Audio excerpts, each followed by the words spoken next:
Hello and welcome to part one of my Myth of 2026 astrology series. In this workshop, we're going to explore Pluto and Aquarius through the myth of Hades and Persephone. We're going to look at themes of consequence, grief, systems, power, and transformation. It was recorded live as a small workshop, so you'll hear pauses and reflections and how the workshop unfolded in real time. You might want to journal or have a journal with you because there are some journal prompts towards the end. This is an invitation into the story that is the year of 2026 and beyond for the next 20 years as Pluto continues its journey through Aquarius and we watch these themes unfold before us. Hello and welcome to my 2026 forecast, which I've called this part of it the Underworld and the Dream, and we're going to talk about the transits that have been happening over the last couple of weeks. Really, I had hoped that I would be able to do this a little bit sooner in the year, but 2026 is just getting away from me, it would seem. So I'm going to share my screen. Sorry, I'm not used to having multiple screens and I'm feeling a bit lost in this, but we're making it work. So welcome to part one of the myth of 2026, the Underworld and the Dream, where we're going to meet Pluto as Hades. We are entering this story together that we are writing through this new year, through this new phase of the endless cycle of the dance of the planets. And I wanted to introduce myself and my story before we get started. So I am a mother. I have 4 children. My oldest is 19, and then I have 3 little ones who are under 5. I am an archetypal astrologer.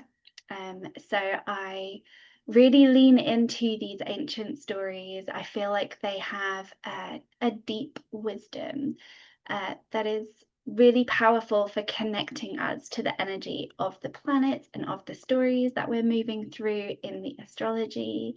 I love working with the cycles of nature, of the seasons of the year, and also the planetary cycles as they all weave into each other.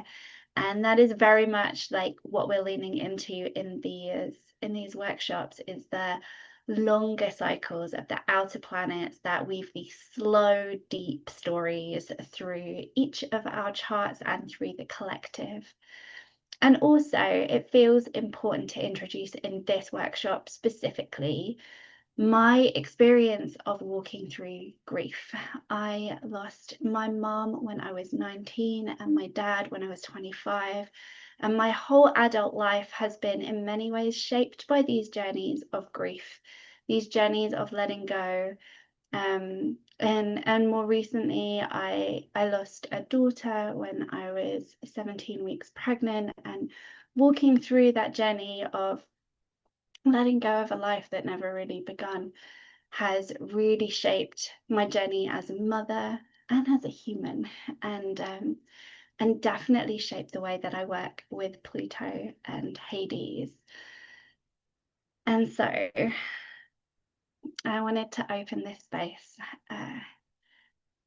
and just ground us in the place that we are in. So if you want to just take a deep breath and be present with this, we honor the below, the above, and the space we share. East, breath; south, fire; west, water; north, stone; and this center that each of us sits within. And now I want to introduce you to Hades.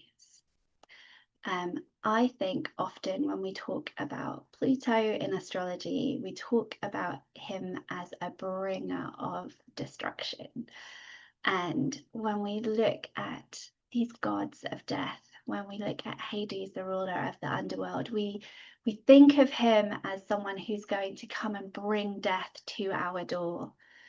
But Hades is something much deeper and much more powerful. He is the power of like the inevitable, the consequence of all things ever. And he doesn't come to your door. He allows death to come to him. And he watches the cycles and he knows the laws. I like to think, like today, I've been really thinking about the deep magic that C.S. Lewis refers to in Narnia, that shapes the creation of the entire world, of all worlds, and that has the rules that everything must abide by. Good and evil, death and life, all has to abide by this deep magic, these rules that govern everything. And Hades is in many ways the keeper of those rules. And he is there when the consequences come, but he is not the bringer of consequences. Consequences are inevitable. He brings the inheritance that is due to everyone. And there is no escaping Hades. But also he's not a force that comes to harm. He is a force that comes to help you to let go and to help you to lean into a new relationship with death, to help you to step into that process of grief, of tending to the death that comes to everything, to every part of our life, to everything that we have to let go of. Through all of the seasons, he brings this, he brings the time when when we need to be letting go. And at the moment, Pluto is moving through Aquarius, which is, he moved into Aquarius last year, like at the beginning of last year. That's the first full year that we've had Pluto in Aquarius. And so we're really starting to see the way that his journey through Aquarius is being shaped. And in Aquarius, Pluto stops being about the kings and queens and experts and people at the top of the hierarchy. It becomes much more about the systems and connections and the web that connects us all to each other. And we can see these questions rising to the surface in this time about how are we working within these systems? How are we connected to each other? And what does it mean to be connected to each other? What does it mean to be in community? And what do we want that to look like? And so as we move through this, the questions that we should be asking ourselves are, what systems are we not conscious of that we are becoming aware of? What are the systems that we are profiting from? And what are the ones that are oppressing us? And how are they causing harm in our societies? And how can we reshape them in a way that benefits everyone? And I see this very much after Pluto left Capricorn. There was a real sense that the hierarchical structures crumbling, that they've been reshaped, that they are being reshaped, and that there are cracks. There are cracks in the hierarchical systems. And I think that our place in this new time is to find ways to grow in those cracks, to find ways to flourish in the spaces between.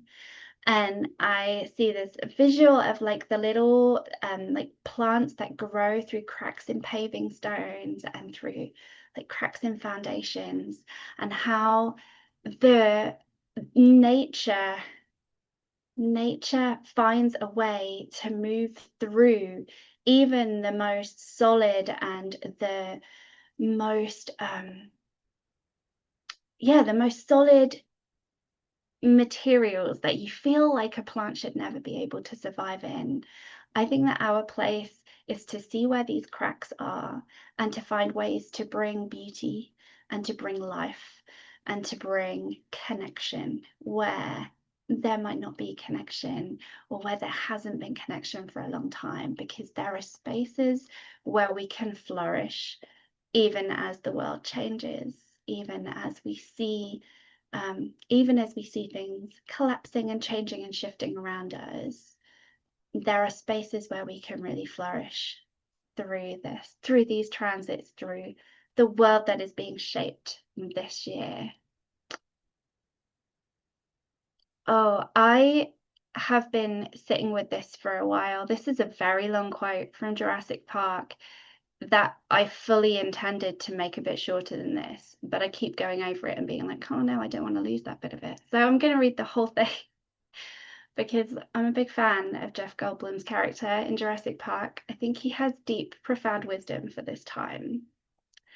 So he says, I'll tell you the problem with the scientific power that you're using here.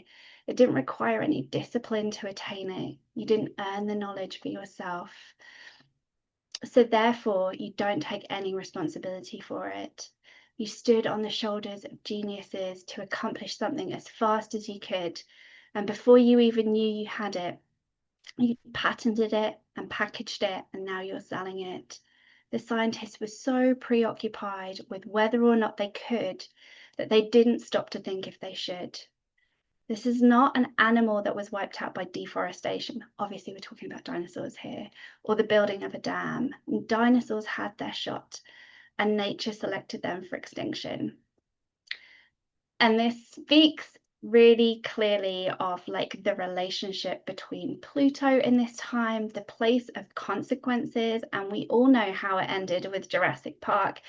It was not something that could be controlled, and it was not something that was fully thought out or fully respected and engaged with on a respectful level.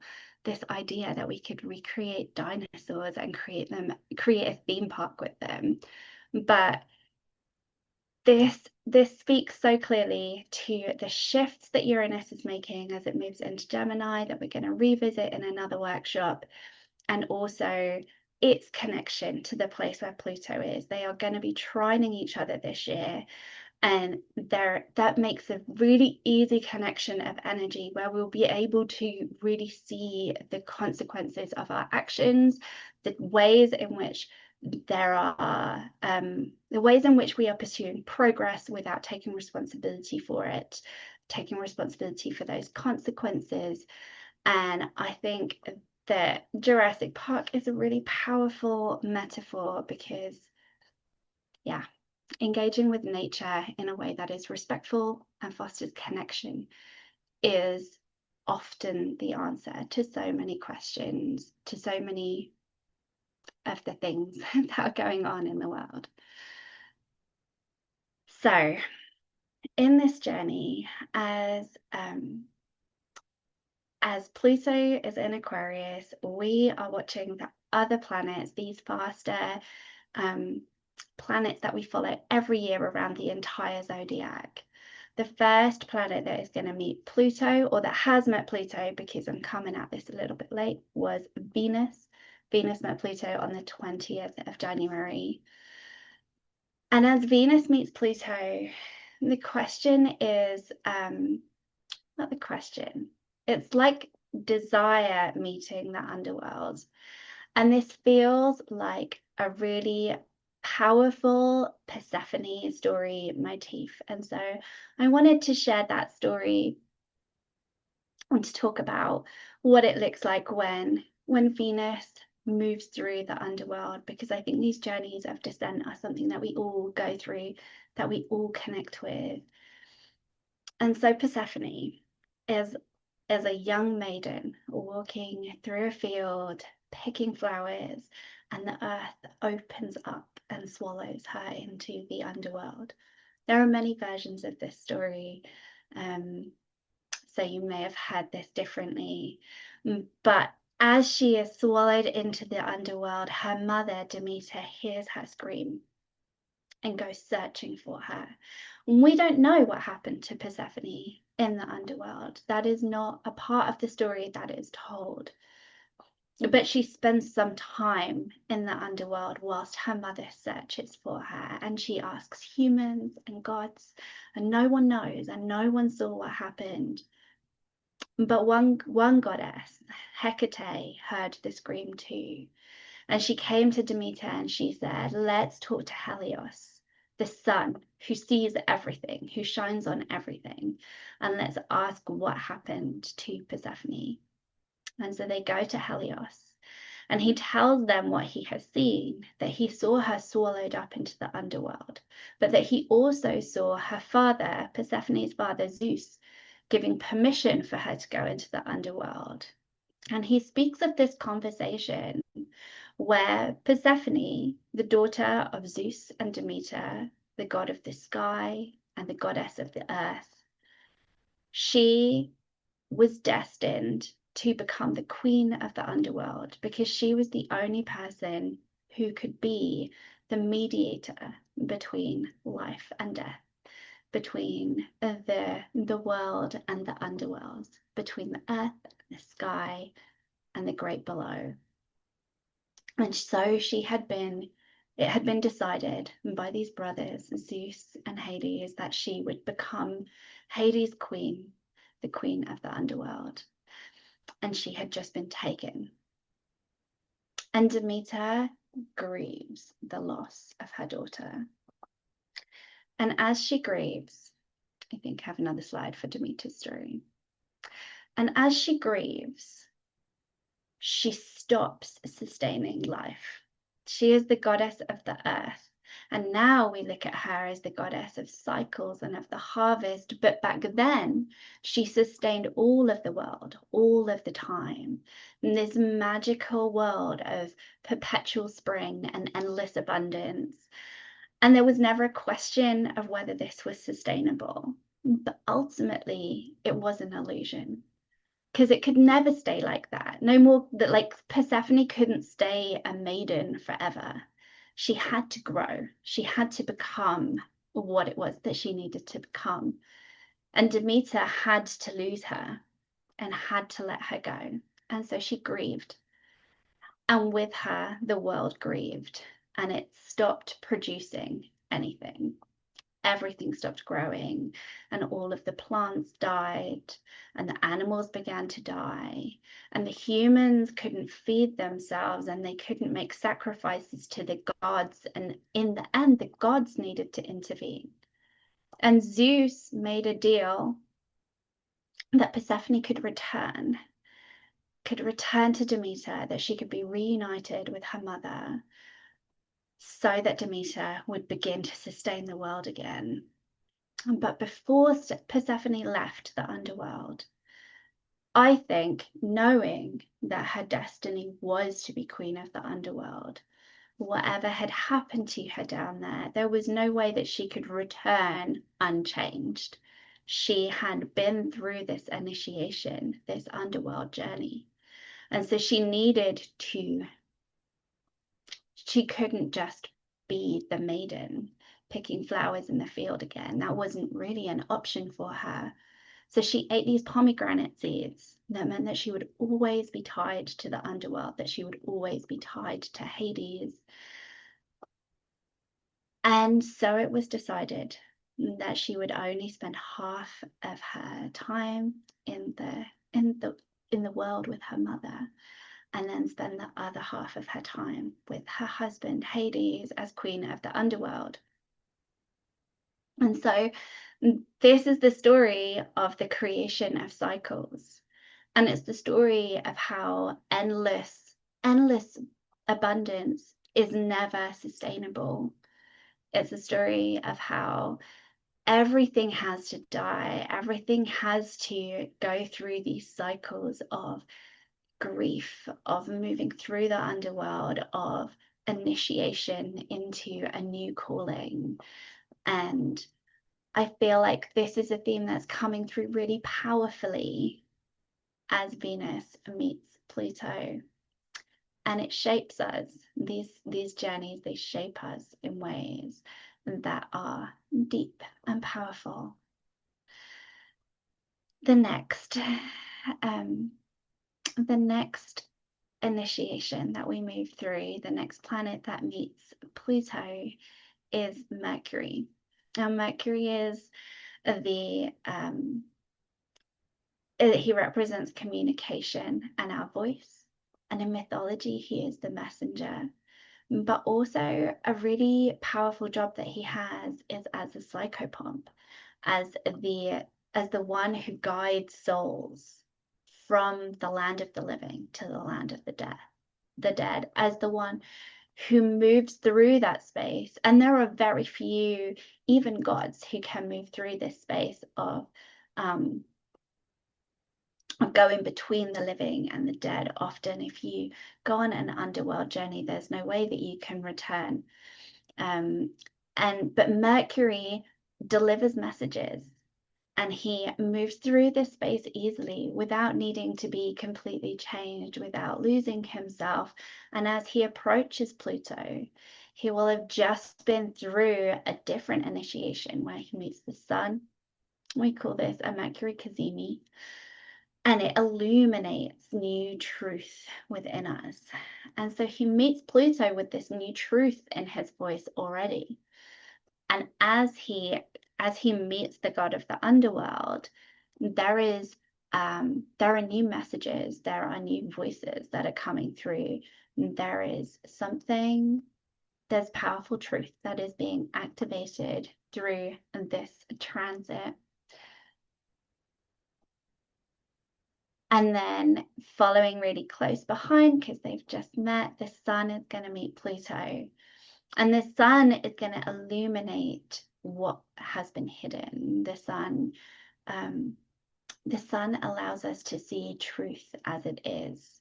In the same way that Helios could see what had happened to Persephone, the sun gives us clarity about what is happening below the world that we are moving through.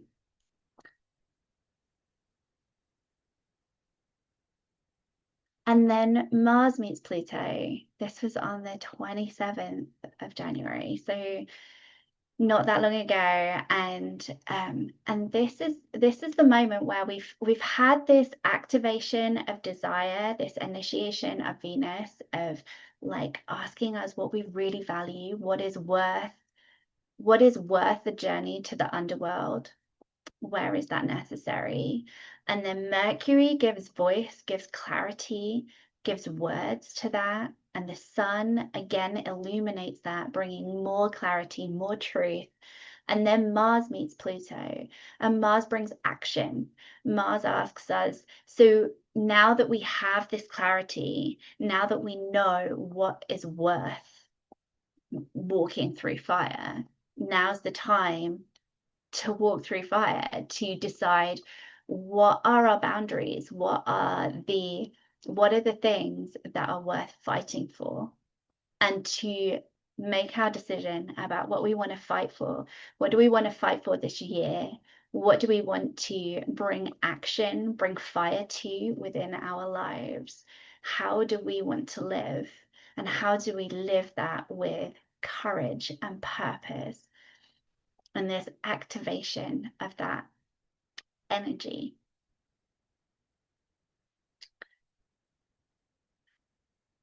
So that kind of closes off our journey with Pluto and brings us into a new story that is also unfolding alongside this.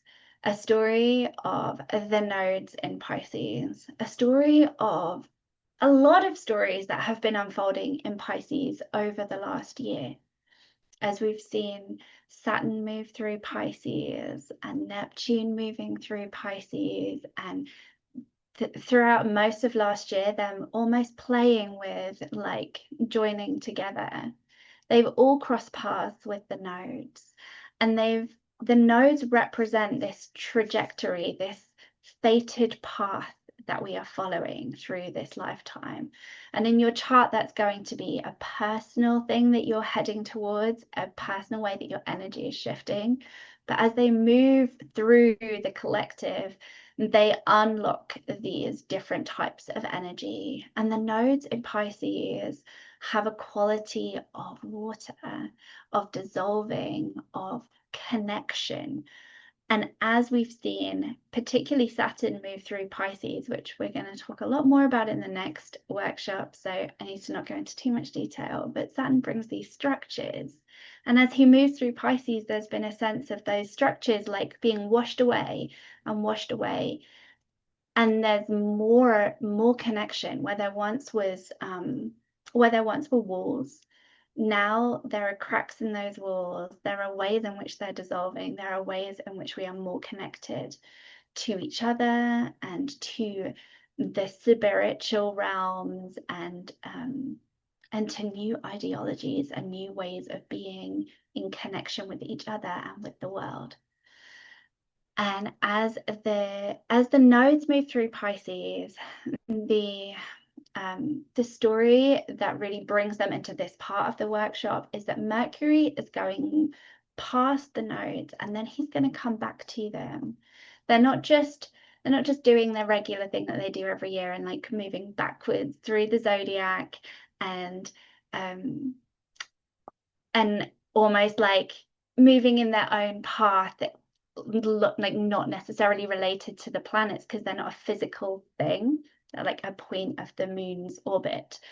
But as Mercury retrograde is going to go back to these nodes of fate, and in that we revisit themes, we remember things, things will be unearthed. There will be a sense that we move through things with this strange Piscean logic, which is poetic and which is the language of symbol, of music, of art. It brings a truth that is almost beyond words, and Mercury tries to articulate that. And Mercury visiting twice brings a sense that there are messages that need to come through, that there is Piscean wisdom that needs to come through. The nodes are only in Pisces for another year, and so it's a moment of allowing that wisdom to move through us, to move through the collective, to lean into this language of poetry. And I feel like these stories, these myths are really connected to that Piscean energy that is really active in the collective at the moment.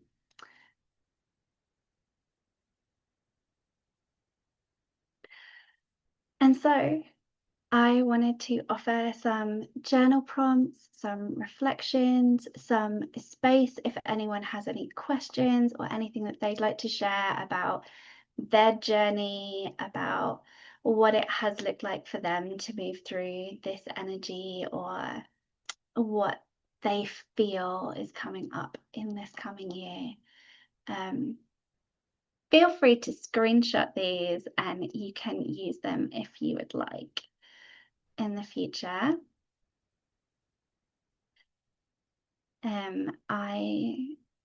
I'm going to tell you about my offerings if you would like to go deeper, if you'd like to look at how this is showing up in your chart.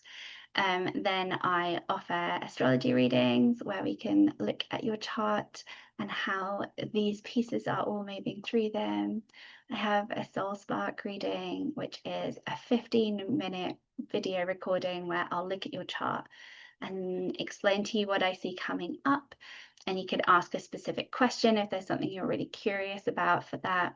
You have an initiation reading, which is a 90-minute Zoom reading where we'll talk about your chart together and we can go much deeper and you can ask a lot of questions. Or if you would like to work with me over a longer period of time, I do a flame tending, which is a 4-day Telegram immersion where we exchange voice notes over 4 days and can dig deeper into your chart and also look at like how to work intentionally with that. The idea is that in a flame tending reading, we're looking at the things that need tending in your life and where you can lean into showing devotion to yourself, to your chart, to where you're at. And the cauldron is a much longer a container where you can work with me for 3 or 6 months. And we begin with an initiation reading, and then the whole program will be tailored to you. And there's more information on my website if you are interested. Yeah, and this is the end of what I had prepared to share in this workshop. Thank you so much for joining me, everyone. I'm gonna stop recording now. How do I stop recording?